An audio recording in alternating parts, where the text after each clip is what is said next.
민수기 31장 13절에서 24절. 1장 13절에서 24절 말씀입니다. 마지막으로 한 번 더 하고 우리 함께 말씀 읽도록 하겠습니다. 우리 민수기 31장 13절에서 24절 말씀입니다. 제가 먼저 읽고 우리 함께 서로 교독하고 마지막에 함께 읽겠습니다. 모세와 제사장 엘레아살과 회중의 지도자들이 다 진영 밖에 나가서 영접하다가 모세가 군대의 지휘가 곧 싸움에서 돌아온 천부장들과 백부장들에게 노하니라. 모세가 그들에게 이르되 너희가 여자들을 다 살려두었느니라. 보라, 이들이 발람의 꾀를 따라 이스라엘 자손을 불홀의 사건에서 여호와 앞에 범죄하게 하여 여호와의 회중 가운데 연병이 일어나게 하였느니라. 그러므로 아이들 중에서 남자는 다 죽이고 남자와 동침하여 사내를 아는 여자도 다 죽이고 남자와 동참하지 아니하여 사내를 알지 못하는 여자들은 다 너희를 위하여 살려둘 것이라. 너희는 이래 동안 진영 밖에 주둔하라. 누구든지 살인자나 죽임을 당한 사체를 만진 자는 셋째 날과 일곱째 날에 몸을 깨끗하게 하고 너희의 포로도 깨끗하게 할 것이며 모든 의복과 가죽으로 만든 모든 것과 염소 털로 만든 모든 것과 나무로 만든 모든 것을 다 깨끗하게 할지니라. 제사장 엘레아살이 싸움에 나갔던 군인들에게 이르되 이는 여호와께서 모세에게 명령하신 율법이니라. 제사장 금, 은, 동, 철과 주석과 납 등의 불에 견딜 만한 모든 물건은 불을 지나게 하라. 그리하면 깨끗하려니와 다만 정결하게 하는 물로 그것을 깨끗하게 할 것이며 불에 견디지 못할 모든 것은 물을 지나게 할 것이니라. 너희는 일곱째 날에 옷을 빨아서 깨끗하게 한 후에 진영에 들어올지니라. 아멘. 예, 오늘 말씀의 제목은요, 진영에 들어올 수 있는 사람. 어디에 들어올 수 있는 사람? 진영. 이스라엘 백성들 안에 들어올 수 있는 사람이 과연 누군지 오늘 함께 말씀 나누며 우리도 하나님 나라 가운데 들어가는 믿음의 자녀들이 되길 간절히 소망합니다.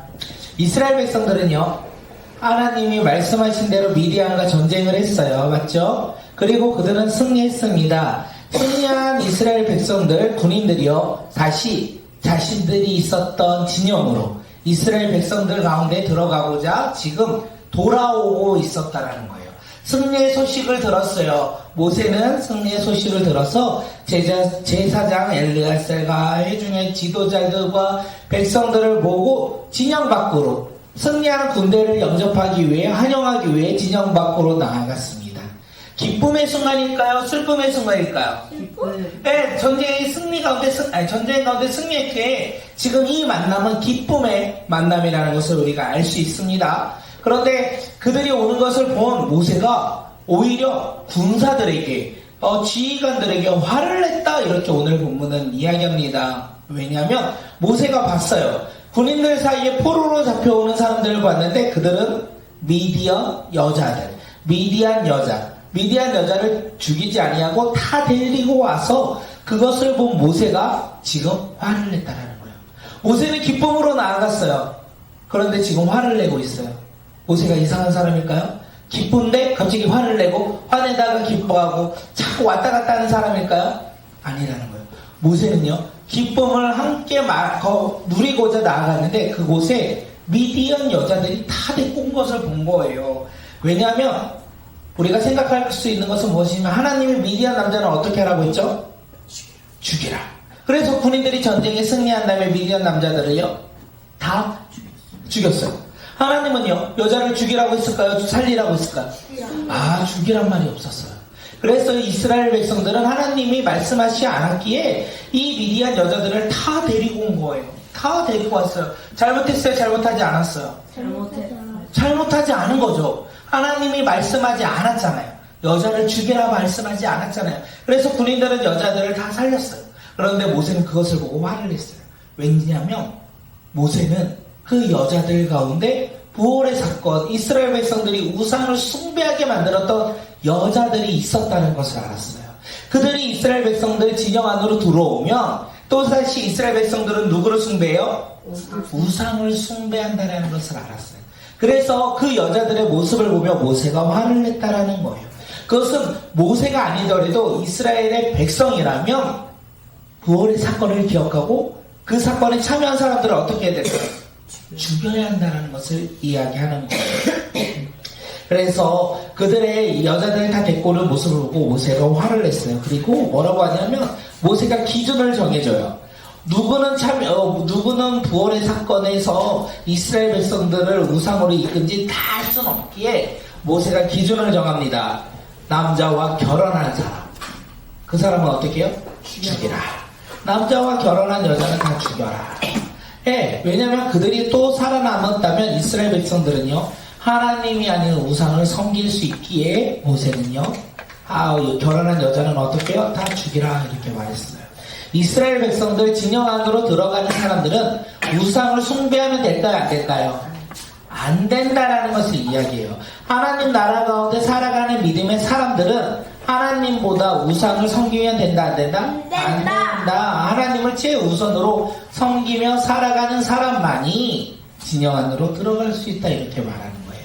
그리고 여기서뿐만 아니라 모세는, 그리고 제사장 엘리야스는 이렇게 말합니다. 군대 전체가 지금 정결하지 않다. 그들은 정결하지 않음으로 말미암아 진영 안으로 들어갈 수 있다, 없다? 없다. 왜요? 부정한 사람은 진영 안으로 들어갈 수 있다, 없다? 없다. 율법에서 없다라고 말해요. 전쟁 가운데 나아가 그들이 승리를 했는데 그들은 누구를 죽였죠? 남자들을 다 죽였잖아요. 그들은 시체를 만지거나 사람을 죽이는 행위에 함께 했던 사람들이에요. 다시 말하면 하나님의 율법에 따라 그들은 시체를 만졌고 사람을 죽였기 때문에 부정한 사람이에요? 정결한 사람이에요? 부정한 사람이에요. 그래서 하나님은 사람들을 통하여 이렇게 말해요. 7일 동안 진영 밖에서 몸을 씻어라. 몸을 정결하게 하라. 이렇게 말해요. 그런데 하나님은 사람에게 말하는 것이 아니에요. 물건도 씻어라. 정결하게 하라. 이렇게 말합니다. 금과 은과 동과 철. 불에 견딜 수 있어요? 없어요? 있어요. 네, 불에 견딜 수 있는 것은 불로 달구고 그 다음에 물로 씻으라. 나무를 불에 대면 어떻게 해요? 타죠. 그러면 불에 대면 돼요? 안 돼요? 안 되죠. 그래서 나무와 같은 것들은, 불에 타는 것들은 그냥 물에 깨끗이 씻어라. 그리고 7일이 된 후에 사람들과 함께 들어오라. 이렇게 말했어요. 이스라엘 백성들은 전쟁 가운데 나아가 승리했습니다. 맞죠? 그런데 승리했다고 해서 진영 안으로 들어갈 수 없는 거예요. 이 세상에서 승리했다고 해서 하나님 나라 가운데 들어갈 수 없다라는 거예요. 승리한 그들이 해야 될 것은 무엇입니까? 정결하게 해야 된다는 거예요. 자신들의 죄를 씻고 회개해서 그 이스라엘 진영으로 들어가야 된다. 승리에 도취되어 승리의 만족감으로 말미암아 끝나는 삶들이 아니라 그들의 삶은 어떤 삶? 깨끗하게 하는 삶, 정결한 삶을 살아가야 한다. 이렇게 이야기합니다. 이스라엘 백성들은 정결한 삶을 살아가야 돼요. 오늘 우리도 어떤 삶을 살아가야 돼요? 정결한 삶을, 깨끗한 삶을 살아가야 돼요. 진영에 들어가는 사람, 천국에 들어가는 사람, 오늘 이 땅 가운데 우리는 진영이라는 하나님 나라 가운데 들어가야 되는데 우리는 죄가 있어요. 그래서 우리는 죄를 씻을 수 없어요. 정결하게 할 수 없어요. 그래서 우리는 누구를 믿죠? 예수님을 믿어요. 그러면 예수님을 믿음으로 말미암아 나의 죄는 예수님의 보혈로 씻김받아 우리는 죄인이에요, 의인이에요? 의인이에요. 깨끗한 사람이에요, 더러운 사람이에요? 깨끗한 사람이 되어서 하나님 나라 가운데 들어가는 거예요. 그런데 우리가 믿음으로 하나님 나라에 들어갔어요. 그런데 우리는 어떻게 해야 돼요? 그 승리에 만족하는 사람이 아니라 날마다 깨끗하게 살아가야 돼요. 날마다 정결하게 살아가야 돼요. 날마다 깨끗하게 살아갈 수 있는 방법. 첫째, 아침마다 큐티예요. 맞아요. 큐티 말씀 봐야 돼요. 두 번째, 뭐 해야 돼요? 큐티하고 성경 쓰기. 기도해야 돼요. 성경도 쓰고요. 기도도 해야 돼요. 세 번째는요, 학교 가서 기도. 그거를 우리는 두 번째, 그렇죠. 순종해야 돼요. 그것이 우리가 날마다 정결하게 살아가는 삶의 모습이라는 거예요. 예수님을 믿어 하나님의 자녀가 된 우리는 날마다 정결하게 살아가야 합니다. 말씀 보고, 기도하고, 찬양하며, 순종하며 살아갈 때 우리는요, 어떤 사람? 정결한 사람, 순종하는 사람, 천국에 들어가 날마다 하늘의 기쁨을 누리며 살아가는 사람. 아멘. 네. 그런 사람들이 되고 싶으세요? 네. 힘들잖아요. 친구를 만나고 학교에 가서 하나님 말씀에 따라 순종하는 거 쉬워요? 네. 친구들 앞에서 기도하는 거, 밥 먹기 전에 나 하나님의 자녀입니다 라고 고백하는 그 기도 쉬워요? 아니. 내가 좋아하는 친구들에게 나 교회 다니니까 나와 함께 교회 가자 말하는 거 쉬워요? 네. 나랑 같이 그냥 놀자 하는 게 쉬워요? 나랑 같이 교회 가자 하는 게 쉬워요? 나랑 같이 놀자. 그렇죠. 나랑 같이 놀자 하는 게 쉽죠. 그런데 우리는 알아요. 비록 힘들어도 우리는 하나님 나라 가운데 정결하게 깨끗하게 살아가는 사람이기에 힘들어도 어떻게 해요? 그 길을 걸어가는 거예요. 우리가 순종할 때 하나님이 이렇게 바라보시며 오늘 수영이가 나와 함께 동행했구나. 또 예성이가 나와 함께 힘들지만 어렵지만 복음을 전하는 순종의 삶을 살아갔구나. 우리 주원이 하은이가 나와 함께 나를 의지하며 살아갔구나. 하나님이 기뻐하실까요? 슬퍼하실까요? 기뻐하시겠죠. 정결하게 살아가는 사람은 하나님이 기뻐하는 삶이라는 거. 우리 모두 하나님이 기뻐하며 살아가는 믿음의 자녀들이 되길 간절히 소망합니다. 그러기 위해서 날마다 깨끗하게 살아가야 돼요. 하나님 나라의 기준으로 말씀 보고 기도하고 찬양하고 전도하고 순종하며 살아가는 믿음의 자녀가 오늘 누구다? 우리 모두가 되길 소망합니다. 이스라엘 백성들이요 그렇게 정결하게 해서 진영 안으로 들어갔어요. 하나님의 백성으로서 다시 회복된 것은 자신의 죄를 씻었다라는 거예요.